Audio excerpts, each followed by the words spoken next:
What we have here is a very strong build, solid bitch, as it is very difficult to get in this breed. She is very well constructed from top to the end, and it all fits very well together. She's also in a gloomy condition, perfect quality of muscle, so the overall picture is very impressive indeed. Head-wise, she shows a classic Dog de Bordeaux head without being overdone in any way. I like her stop very much and her quality of eyebrows. Nice expression of eye, and not to forget beautiful color. It's difficult to get the real rich colors in red-masked dogs, but she is a good example of that it is possible.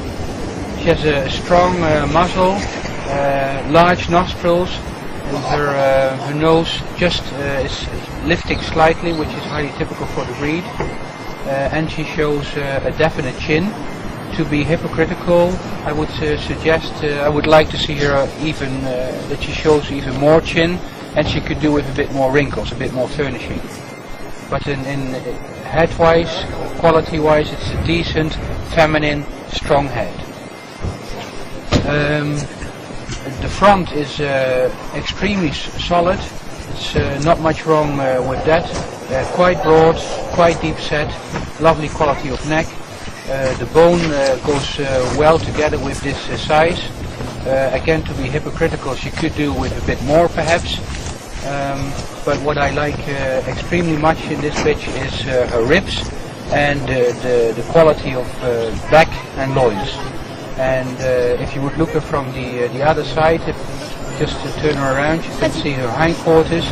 That's a quality one seldom sees in Dog de Bordeaux. A nice tail set, but far more important, broad, deep, excellent quality of muscle from the top to the end. So this bitch, I'm sure she will move perfectly. So sound and strong, again, as one seldom sees in this breed. And that was also the reason why she won yesterday in the end. There were probably bitches there which were more impressive in head and more impressive in bone, but there were no bitches whatsoever with this overall quality of body, construction and movement. Can we have her move? Yes. Straight out and straight back, Donna. Let's go.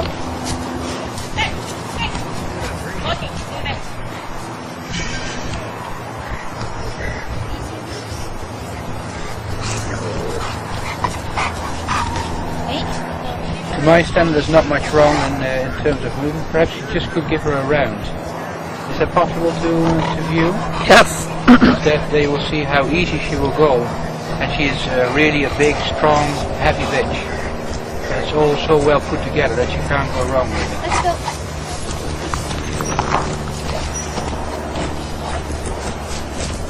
And now you also can see that when she's moving, she shows much more angulation in knee and hock in comparison to when standing. So this is the kind of breed you really should judge when moving how well they are angulated. When standing, they should not be as much angulated as in many other breeds. So, to put it in a few words, what is a Dog de Bordeaux type-wise?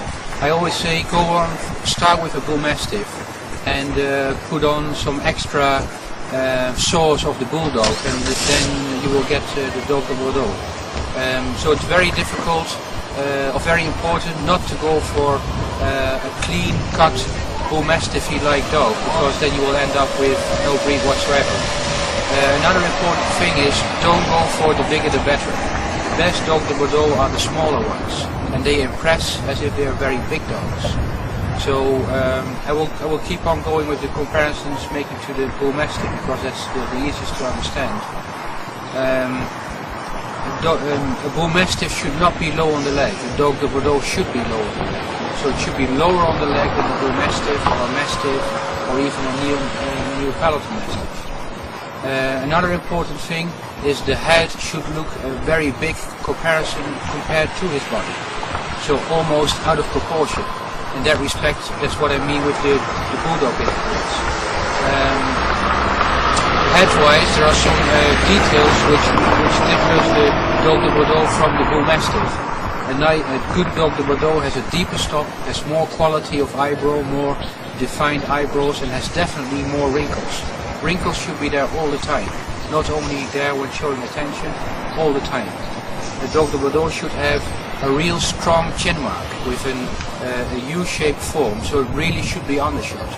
If the Dog de Bordeaux has hardly any undershot or even level, no good, no chance.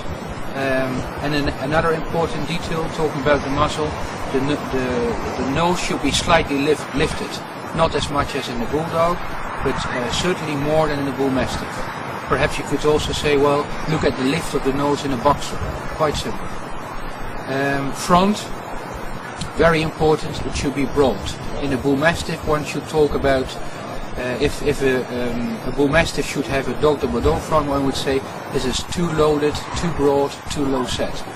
Which means that you really want to have rather clean cut shoulders for sure, but the upper arm should really be broad with plenty of muscles, which follow plenty of rib cage, as much that the front legs, it's quite difficult to get them really straight. So the standard allows to get the front legs slightly outwards. It's very important. That will give the typical front in a Dog de Bordeaux, so don't punish a Dog de Bordeaux when the feet are going slightly out. It's in the same as with Bulldogs. Of course not too much. Queen Anne is very wrong, but please allow a bit of freedom there. What is as important as the top line, you want to have that in a decent straight top line as in many other breeds, but the other line, so the line which goes from brisket to loins, is it called loins? Yes. Tummy, that's another very important characteristic. So in a full-grown Dog de Bordeaux, you want to have the underline of the brisket down the elbow, and it should go in a slight curve down to the tummy with quite a tuck up. Of course, not as in a sidehound, but quite a tuck up as in Bulldogs. Hindquarters, very difficult to get right and proper, certainly in the typical Dog de Bordeaux. But what is very important, not so much the angulation. Again, we really can see what a dog is able to do with his angulation when he's moving, but you certainly want to have quality of muscle. And it's a main characteristic of the breed that not only the first thigh is very strongly developed, but also certainly the second thigh, which also there is again a bit of the Bulldog influence, and which makes it quite different to the Bull Mastiff, which is cleaner cut overall. To talk about cleaner cut and the difference between Bull Mastiff and Dog de Bordeaux. Now you get in the Bulldog again. If you look on the top of a Dog de Bordeaux from behind, you will see all different parts. In a Bull Mastiff you go from one neck, clean cut shoulders, ribs, clean cut loins to hindquarters, more or less one line with plenty of substance for sure, clean cut muscles, which gives one kind of picture. In Dog de Bordeaux you want to have neck, different from front, different from ribs, slightly less developed loin party, and almost the same breadth you would like to see for the hindquarters. So it really are different parts, and in that respect very different from what you look for in a Bull Mastiff. Movement.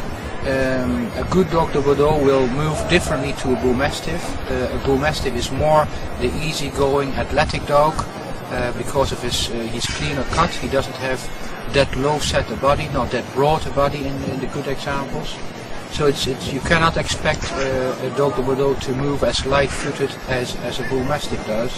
So we go for, of course we go for an effortless movement, but it should show a lot of strength, and a good one really impresses that he is so able to move easily with a long stride, because he has all that substance to carry with him. So it's difficult to put in words, but he should have a more definite gait, more that he's really working as a draft horse. Perhaps that's what I would say. Working as a draft horse, that's what makes a Dog de Bordeaux. That's about it.